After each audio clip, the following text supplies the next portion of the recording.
السلام علیکم ریڈرز، کیسے ہیں آپ سب؟ امید ہے آپ سب خیریت سے ہوں گے۔ میں ہوں اکثر رفیق اور آج ایک بار پھر حاضر ہوں آپ کے لیے ناول کی ایک اور دلچسپ اور دھماکے دار قسط کے ساتھ۔ قسط نمبر 54 میں آج کی کہانی ایک ایسے موڑ پر پہنچنے والی ہے جہاں جذبات بھی ہوں گے، راز بھی اور سسپینس بھی۔ یقین مانیں یہ قسط بالکل بھی مس نہیں کیجیے گا، کیونکہ قسط نمبر 54 ایک زبردست اور دھماکے دار قسط ہے، اور یہ تو بس شروعات ہے۔ آنے والی ایک ساتھ اس سے بھی زیادہ دھماکے دار، دلچسپ اور حیران کن ہونے والی ہے۔ تو کہانی کے اس سفر میں ہمارے ساتھ جڑے رہیے، چینل کو سبسکرائب کریں، پیج کو فالو کریں اور ویڈیو کو لائک ضرور کریں۔ آپ کی محبت اور سپورٹ ہی میری اصل حوصلہ افزائی ہے۔ تو چلے بغیر کسی دیر کیے شروع کرتے ہیں قسط نمبر 54۔ اس نے آنکھیں کھولی۔ کمرے میں چھوٹے سے روشن دان سے ہلکی روشنی کمرے میں چاروں جانب پھیلی، اسے چکراتی ہوئی محسوس ہوئی۔ اس کا سر چکرا رہا تھا۔ اس نے اپنا ڈھلکا سر اٹھایا۔ گردن اٹھانے سے اس کا پورا وجود درد سے لرز اٹھا۔ وہ بہت مضبوط اعصاب کا مالک تھا۔ اس نے گردن اٹھاتے چاروں جانب کمرے میں دوڑائی۔ جب اس کے ذہن میں ایک دم چیخوں کی آوازیں آئیں، آئینہ! بے اختیاری میں یہ نام اس کے منہ سے نکلا۔ آہستہ آہستہ اس کے حواس بیدار ہونے لگے، جب اس کی نظر اپنے بازو کی ایک لائی پر پڑی جہاں خون بہہ کر جمع ہو گیا تھا، اور زمین پر بھی خون جمع تھا۔ اس نے ایک منٹ میں اپنا اور پورے کمرے کا جائزہ لیا۔ اس نے اپنے ہاتھوں کو ہلایا۔ اس کے ہاتھ پاؤں سختی سے بندھے ہوئے تھے۔ وہ اپنے آپ کو ہلا بھی نہیں پا رہا تھا۔ اسے سب یاد آنے لگا۔ اٹلی کی فلائٹ سے وہ پاکستان پہنچا تھا۔ اس نے کسی کو نہیں بتایا تھا، اور نہ اسے کوئی لینے آنے والا تھا۔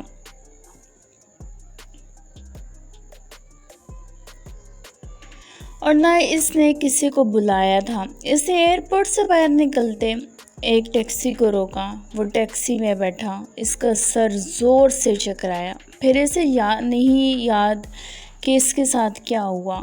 وہ ہوش سے بیگانہ ہو گیا۔ وہ چیخیں جب اس کے ذہن ایک دم کھٹکا۔ پچھلے کئی دن سے اس کو ہیوی ڈوز ڈرگز دے رہے تھے، جس سے اس کا دماغ معاف ہو جاتا۔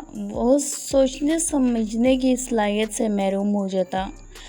وہ ذرا سا ہوش میں آتا، اپنے دماغ پر زور ڈالتا کہ وہ کون ہے، یہاں کیسے آیا ہے، کس نے یہاں لایا ہے۔ جب اس کو دوبارہ انجیکشن لگا دیے جاتے اور پھر ہوش سے بیگانہ ہو جاتا۔ اس سے پہلے وہ اپنے آپ کو رسیوں سے آزاد کرنے کی کوئی ترکیب سوچتا، جب اسے قدموں کی آوازیں سنائی دی۔ وہ اسی طرح اپنے سر پیچھے گراتے آنکھیں بند کر گیا۔ وہ 5 سے 6 لوگ تھے۔ ان کے قدموں کی آہٹ سے وہ اندازہ لگا پایا۔ قدموں کی آہٹ قریب سے قریب تر سنائی دے رہی تھی۔ جب دروازہ کھلنے کی آواز آئی، وہ لوگ چل کر اس کے پاس آئے۔ کتنے انجیکشن لگائے؟ جب کسی کی بھاری آواز کمرے میں گونجی، سر، ابھی تک 16 انجیکشن لگ چکے ہیں۔ جب ان میں سے کسی کی آواز آئی اور ساتھ ہی تیمور کے لیے کرسی رکھی۔ تیمور کرسی پر بیٹھا۔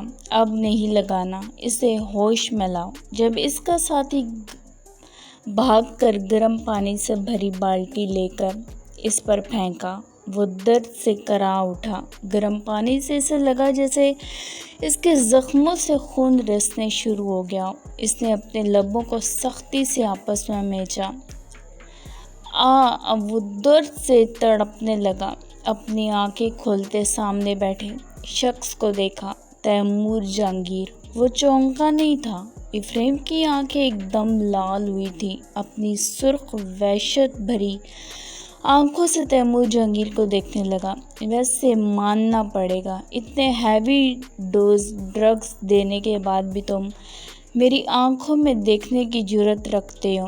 تیمور جہانگیر اس کے نزدیک جاتے بولا، جب ایک دم تیمور جہانگیر نے اس کے بالوں کو مٹھیوں میں جکڑ کر اس کا چہرہ اپنے نزدیک کیا۔ میری بہن کہاں ہے میجر؟ اس کے بالوں پر اپنی گرفت مضبوط کرتا، اس کی آنکھوں میں آنکھیں گاڑے، اس کے منہ پر پھنکارا۔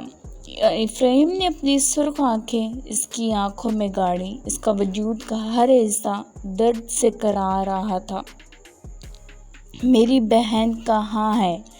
تیمور جنگیر اس کے بالوں کو زوردار جھٹکا دیتا دھاڑ اٹھا، جبکہ افراہیم اسی طرح اس کی آنکھوں میں اپنی وحشت سے سرخ آنکھیں گاڑے ہوئے تھا۔ اس کو خاموش دیکھتے تیمور جنگیر کے غیظ و اشتعال میں اضافہ ہوا تھا، جس کی آنکھوں میں خوف دیکھنے کو بھی نہیں مل رہا تھا۔ ابھی تمہاری ساری چربی پگھلاتا ہوں، پانی لاؤ گرم۔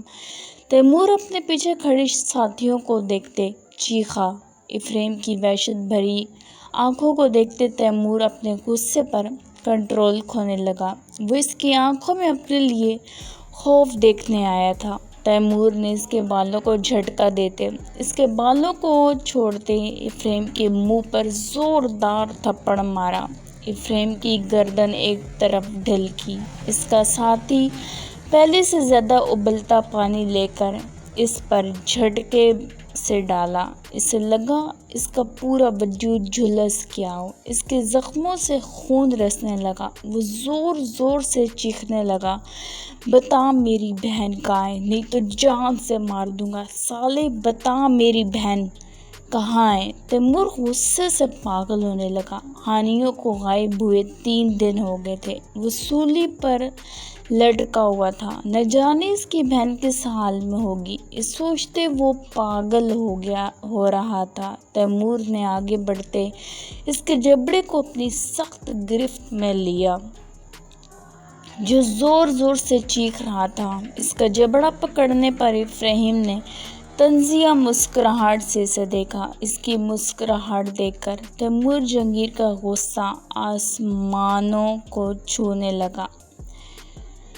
تمہاری ساری اکڑ اب نکلے گی، لے کر آؤ اس کو باہر۔ تیمور جنگیر اپنے ساتھیوں کو کہتا اس کا جبڑا چھوڑے باہر نکل گیا۔ اس کے ساتھی اسے کرسی سمیت اٹھائے باہر لے آئے۔ افراہیم نے ہر طرف جائزہ لیا۔ وہ کوئی ٹوٹی پھوٹی بوسیدہ سی بلڈنگ تھی۔ وہ اسے لیے نیچے زمین دوز کی طرف لے کر جانے لگے۔ افراہیم کی ایکسرے کرتی آنکھیں چاروں جانب گھوم رہی تھیں۔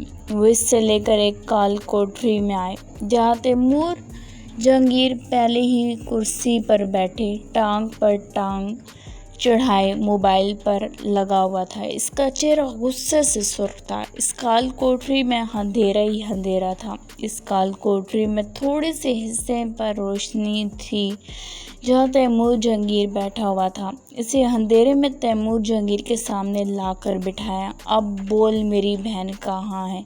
تیمور جنگیر کی آواز کال کوٹری میں گونجی۔ افراہیم پر ایک دم لائٹ پڑی۔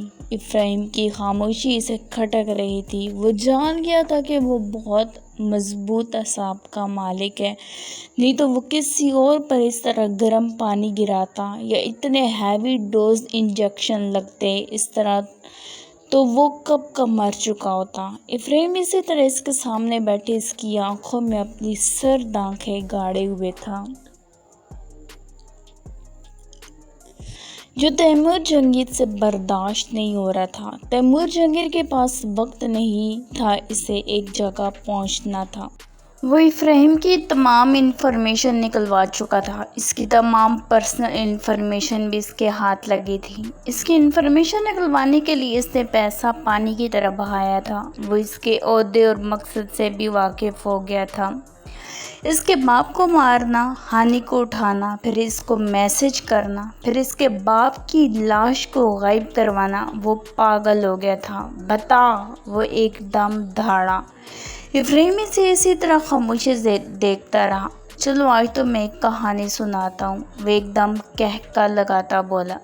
تمہیں کیا لگا میرے ملک میں 7 تاریخ کو پاکستان کے 2 آرمی کے بندے 4 بجے کی فلائٹ سے اٹلی پہنچتے ہیں، ہوٹل میں رہتے ہیں، مجھ پر نظر رکھتے ہیں، مجھ تک پہنچتے بار تک آتے ہیں، اور پھر مجھے پتہ نہیں ہوگا میجر، جب میں اس کے چہرے کی جانب جھٹکے سے اس کے منہ پر پھنکارا، لیکن شاید میں نے تمہارے لوگوں کو ہلکے میں لے لیا، یہی میری بھول ہو گئی۔ وہ لڑکی جو بدقسمت سے میری بہن نکلی، بیڈ روم تک پہنچ گئی، مجھے زخمی کیا اور USB لے کر بھاگ گئی۔ وہ انڈیا کا بندہ جس کے پاس میری اور میرے باپ کی ساری انفارمیشن تھی، اس کو تم نے چھپا دیا، اس کو ایسے غائب کیا کہ دوبارہ ہمیں نہیں ملا۔ مان گیا میجر۔ پھر پلان بنایا میں نے۔ وہ ہاتھ پر ہاتھ رکھے تالی بجاتا اسے دیکھتے کہکا لگا کر بولا۔ افراہیم اسے سرد نظروں سے جبڑے پہنچتے دیکھ رہا تھا۔ تم لوگوں نے میرے باپ کو پہلے مارنا چاہا، جسے دیکھ کر میری خوشی کا کوئی ٹھکانہ نہیں رہا، اور میرا باپ کمینہ انسان، بڑے سے بڑا دشمن بھی اس پر ہاتھ ڈالنے سے پہلے 100 بار سوچے۔ اپنی بیٹی کی محبت میں اتنا اندھا ہو گیا کہ اپنی جان کو خطرے میں ڈالی، ساتھ میری بہن کی زندگی بھی خطرے میں ڈال دی۔ تم سب میرے کیے پلان کے مطابق چلے ہو۔ وہ زور سے ہنسا، وہ پاگلوں کی طرح ہنسنے لگا۔ اگر میں چاہتا تو بار میں ہی ان دونوں کو موت کی نیند سلا دیتا، لیکن نہیں، مجھے اپنے باپ کو مروانا تھا۔ جب وہ کمیدگی سے ہنسا، افراہیم اسے ہنستے دیکھ کر کہکا لگایا۔ تیمور نے افراہیم کو سرخ آنکھوں سے دیکھا جو کہکا لگا رہا تھا۔ بند کرو اپنا منہ۔ تیمور اسے دیکھتے زور سے دھاڑا، جبکہ افراہیم کا کہکا اس کال کوٹری میں گونج رہا تھا۔ وہ اس کے ساتھی بھی حیرانگی سے افراہیم کو دیکھ رہے تھے۔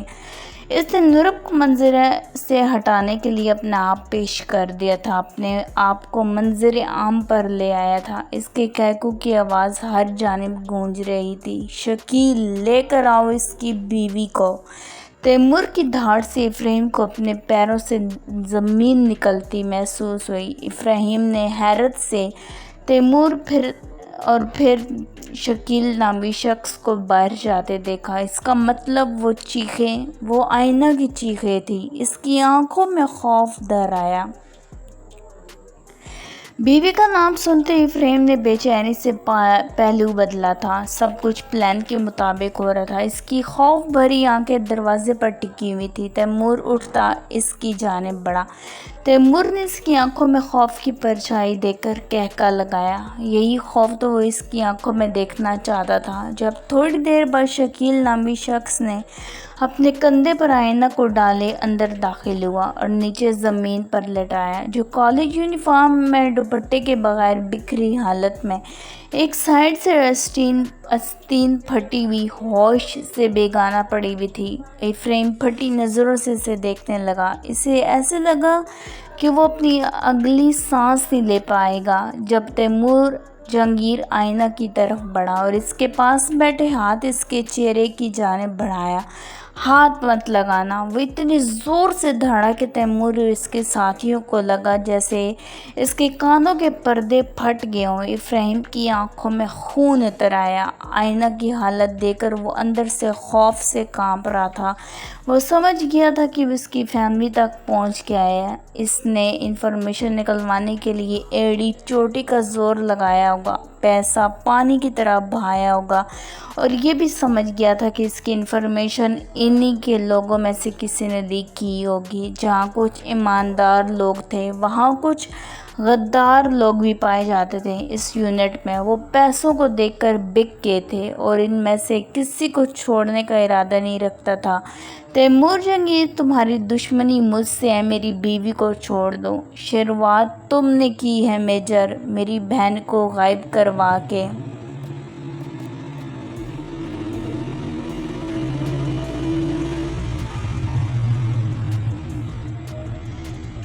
اس کو تڑپتے دیکھ کر تیمور سرد آواز میں بولا، بتا میری بہن کہاں ہے، نہیں تو تمہارے سامنے تمہاری بیوی کے اتنے ٹکڑے کروں گا کہ تم دیکھتے خود کو اپنے ہاتھوں سے مار دو گے۔ پیچھے جو بیک گراؤنڈ میں آوازیں آ رہی ہیں ان کو مکمل طور پہ نظر انداز کیجیے گا۔ مجھے نہیں پتا تمہاری بہن کہاں ہے، افراہیم زور سے چیخا۔ اگر میری بہن کے ساتھ کچھ بھی ہوا نا تو تیمور جہانگیر، قسم کھاتا ہوں تمہیں زندہ زمین میں دفن کر دوں گا۔ وہ تڑپتے اپنے پاؤں کو زمین پر مارنے کی کوشش کرنے لگا۔ اس کی آنکھوں میں خون اتر آیا۔ اس کا پورا وجود درد کی اس کے پورے وجود میں درد کی لہر اٹھی تھی اور رسیاں اس کی جلد میں دھنس چکی تھی۔ اس کے ہاتھ پاؤں سے خون رسنا شروع ہو گیا تھا۔ وہ درد کی پرواہ کیے بغیر اپنے پاؤں زمین پر مارنے لگا، جو آپس میں رسیوں سے سختی سے بندھے زمین پر ہلکے سے لگ رہے تھے۔ تیمور اس کو تڑپتے دیکھ کر اب اونچے اونچے قہقہے لگا رہا تھا۔ مجھے لگتا ہے تمہیں ایک اور ڈوز کی ضرورت ہے، تیمور اس کو کہتے ہنستے اس کو تڑپتے دیکھ رہا تھا۔ تیمور جاگیر نے اپنے ساتھی کو اشارہ کیا، نہیں، چھوڑو مجھے، اگر میری بیوی کو کس نے ہاتھ بھی لگایا تو زمین میں گاڑ دوں گا، چھوڑو مجھے، میں نہیں جانتا تمہاری بہن کہاں ہے۔ وہ زور سے چلائی جا رہا تھا، سانس مسلسل اپنے آپ کو رسیوں سے چھڑاتے اپنے پاؤں زمین پر زور سے مارنے کی کوشش کر رہا تھا، جو زمین سے تھوڑا سا اوپر دونوں پاؤں کو اس طرح سے باندھا ہوا تھا کہ وہ ہل بھی نہیں پا رہے تھے۔ وہ زور سے چلانے لگا۔ تیمور سکون سے بیٹھ کر اب اس کو تڑپتے دیکھ رہا تھا۔ نہیں چھوڑوں گا کسی کو، تم سب کی موت میرے ہاتھوں لکھی ہوئی ہے۔ میری بیوی کو ہاتھ لگا کر تم لوگوں نے اپنی موت کو خود آواز دی ہے۔ افراہیم حلق کے بل زور زور سے چیخ رہا تھا۔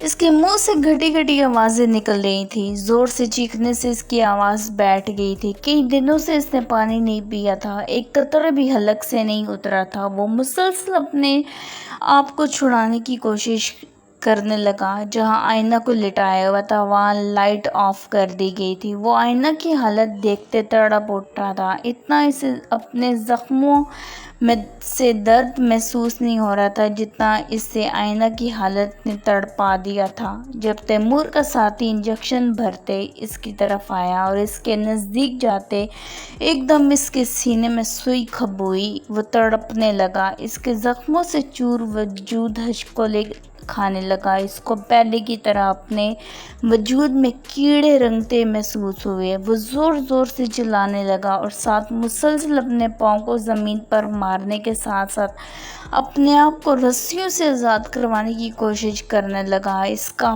پورا وجود زخموں سے چور تھا۔ جب زور سے اس نے پاؤں زمین پر مارا، پاؤں زمین پر لگتی اس کے پاؤں میں بندھی رسی اس کے جلد میں کھوپتی اس کو لہو لہان کر گئی۔ پاؤں سے خون کے قطرے زمین پر گرنے لگے جبکہ پورے وجود میں سوئیاں چبھ رہی تھیں۔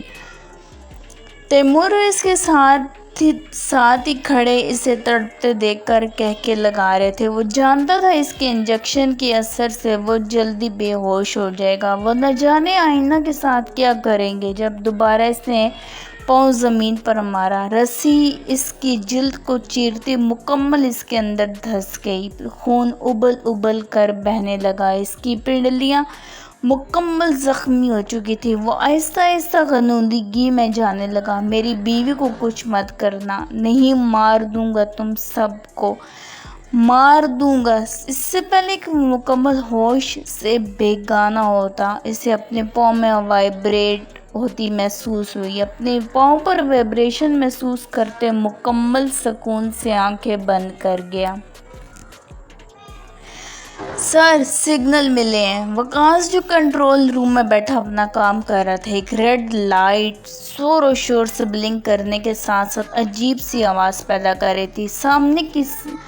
سامنے ہی اسکرین پر ریڈ مارک بنا اس کی لوکیشن بتا رہا تھا۔ وہ بھاگتا ساتھ ہی بنے کرنل مجید کے روم کی طرف جانے بڑھا۔ کرنل مجید وہاں کے انچارج تھے۔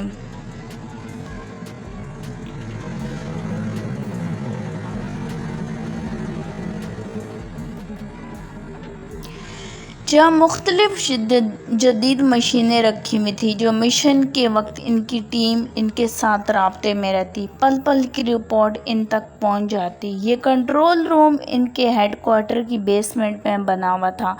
کرنل مجید اپنی کرسی سے اٹھتے فوراً وکاس کے ساتھ کنٹرول روم کی جانب دوڑے۔ کوڈ لگاؤ، فوراً! کرنل مجید پریشان ہوتے طیب سے بولے، جس نے وکاس کی سیٹ سنبھالی تھی، جو اسکرین کے سامنے بیٹھے مختلف کیز کو پریس کر رہا تھا۔ سب اپنی کرسیوں سے اٹھ کر کرنل مجید کے آس پاس کھڑے ہو گئے۔ پریشانی تو سب کے چہروں پر نظر آنے لگی۔ ان کی 4 ٹیمیں مشن پر گئی ہوئی تھیں۔ بیک گراؤنڈ میں بہت آوازیں آ رہی ہیں۔ اصل میں بیٹھک میں بیٹھی ہوئی ہوں، کھڑکی ساتھ ہے اور اتنی آوازیں آ رہی ہیں کہ بس، تو اس چیز کو آپ مکمل طور پر نظر انداز کیجیے گا۔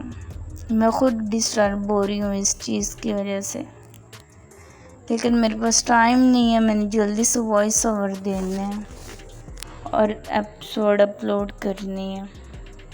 اس وجہ سے یہیں بیٹھ کے میں جلدی سے وائس اوور کر رہی ہوں، تو اس چیز کو مکمل طور پہ آپ سائڈ پہ کر لیں، اگنور کریں اس چیز کو۔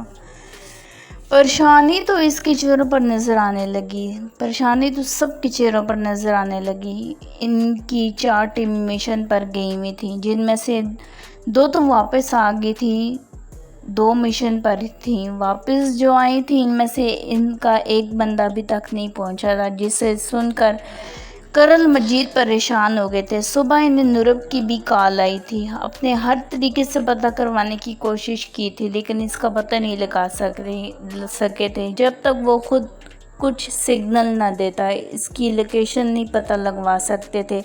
انہوں نے نورب کو تسلی دی کہ وہ ٹھیک ہوگا، اگر کوئی مسئلہ ہوتا تو ہمیشہ اس نے خود کو نکالا تھا، دماغ کا زیادہ استعمال کرتا تھا، کتنی بھی مشکل کیوں نہ ہو وہ کبھی ان کی ٹیم سے مدد نہیں مانگتا تھا۔ سر میجر افراہیم عبد الرحمن کی آئی ڈی میچ ہوئی ہے۔ واٹ؟ یس کا بٹن پریس کرو فوراً۔ وہ حیران ہوئے تھے، جس نے کبھی یہ مدد نہیں مانگی تھی، ہمیشہ مشکل سے میں خود کو نکلنے کی راہ نکالی تھی۔ طیب نے فوراً گرین بٹن پریس کر کے فوراً سگنل بھیجے۔ یہاں سے یہ لوکیشن کتنی دور ہے؟ سر 1 گھنٹے کی فاصلے پر ہے۔ کرنل مجید نے فوراً ایک نمبر ملایا۔ 3 منٹ ہیں تمہارے پاس، فوراً اپنی ٹیم تیار کرو، ہری اب طلحہ۔ طیب لوکیشن بھیج رہے، تمہیں فوراً نکلو، ہمارے پاس ٹائم نہیں ہے۔ کرنل مجید پریشانی سے بولے، افراہیم کا مدد مانگنا یقیناً وہ کسی بڑی مصیبت میں تھا، نہیں تو آج تک یہ الارم افراہیم کے نام سے نہیں بجا تھا۔ وکاس ساتھ مجھے خبردار کرتے لو۔ یس سر۔ کرنل مجید ان سے کہتے نورب کا نمبر ملاتے عجلت میں باہر نکل گئے۔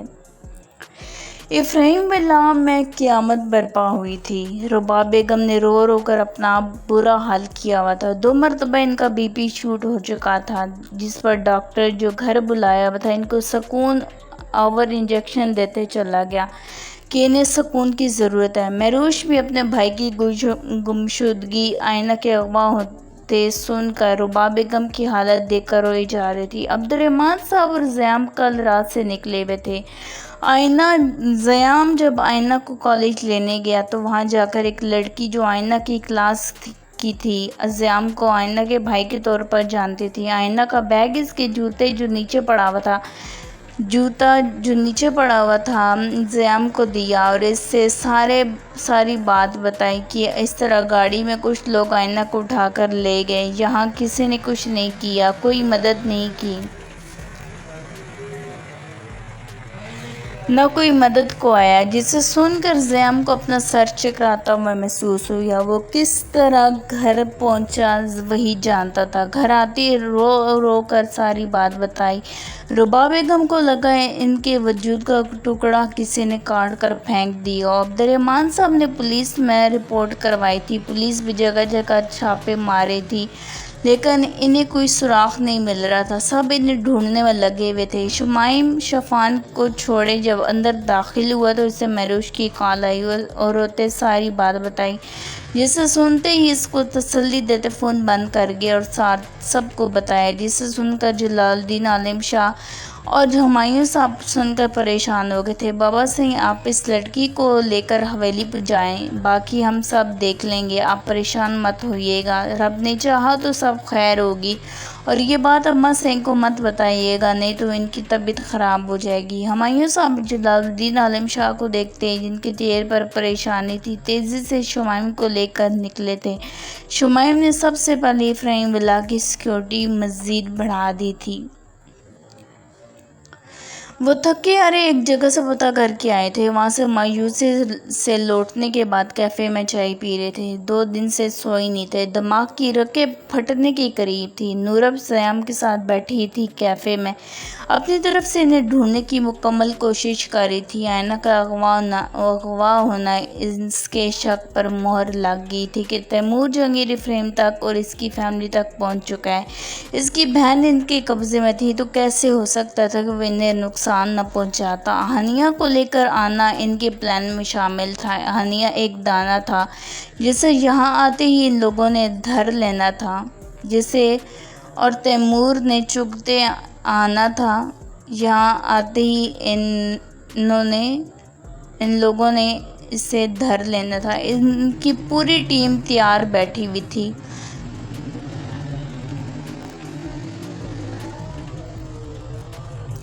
لیکن افراہیم کا پکڑے جانا ابھی تک اسے سمجھ نہیں آ رہا تھا۔ وہ اتنی پریشان تھے کہ شفان کا فون کرنا اس کے ذہن سے نکل گیا تھا۔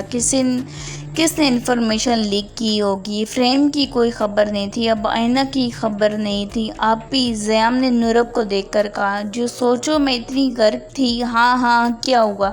وہ ایک دم چونکتے اس کی طرف دیکھتے بولی۔ اس سے پہلے زیام کوئی بات کرتا نورب کا فون زور و شور سے بجنے لگا۔ اس نے موبائل کی اسکرین پر دیکھا جہاں کرنل مجید کا فون تھا۔ اس کا دل زور سے دھڑکا۔ اس نے فوراً فون کان کے ساتھ لگایا۔ یس سر، نورب کڑکدار آواز میں بولی۔ افراہیم کی لوکیشن کے سگنل مل ہیں، ہم نکلنے لگے ہیں، ٹیم پوری تیار ہے، جلدی نکلو، لوکیشن بھیج رہا ہوں۔ کرنل مجید ایک سانس میں بولتے فون بند کر گئے۔ افراہیم کی لوکیشن ٹریس ہو گئی ہے، مجھے امید ہے آئینہ بھی ادھر ہی ہوگی۔ جب نورب ٹیبل سے چابیاں اٹھاتے باہر کی طرف دوڑی، زیام بھی اس کے پیچھے دوڑا۔ اس سے پہلے نورب گاڑی آگے بڑھاتی زیام دوسری طرف آ کر فوراً بیٹھا۔ زیام، نیچے اترو، میں جلدی میں ہوں، میں بھی آپ کے ساتھ جاؤں گا، وہ رندی آواز میں بولا۔ کرن کی امید نظر آئی تھی۔ زیام، میں تمہیں ساتھ نہیں لے کر جا سکتی، تمہارے بھائی نے تمہیں وہاں دیکھ لیا تو مجھے جان سے مار دے گا، نیچے اترو، نورب نے غصے سے دیکھتے کہا۔ آپی، زیام، بات کو سمجھنے کی کوشش کرو، مجھے وہاں کچھ بھی ہو سکتا ہے، تمہیں وہاں نہیں لے کر جا سکتی، آپی پلیز مجھے ساتھ جانا ہے، وہ ضد کرتا وہ بولا۔ جب نورب گاڑی کا دروازہ کھولتے اس کی سائیڈ پر آئی، دروازہ کھولتی اسے بازو سے پکڑتے باہر کی طرف گھسیٹا۔ زامی، بات کو کیوں نہیں سمجھ رہے؟ میں نہیں لے کر جا سکتی تمہیں، اسے گھسیٹتے باہر کی طرف پھینکا تھا اور بھاگتے فرنٹ سیٹ پر بیٹھی گاڑی آگے بڑھا گئی۔ راستے میں اس نے شیرام کو فون کیا، کرنل مجید کی بھیجی لوکیشن اسے بھیجی۔ لاکر سے اس نے ریوالور نکال کر اس کا چیمبر کھینچتے گاڑی کی سپیڈ بڑھائی۔ گاڑی کرنل مجید کی بھیجی لوکیشن پر ڈال دی، جو یہاں سے 2 گھنٹے کی مسافت پر تھی۔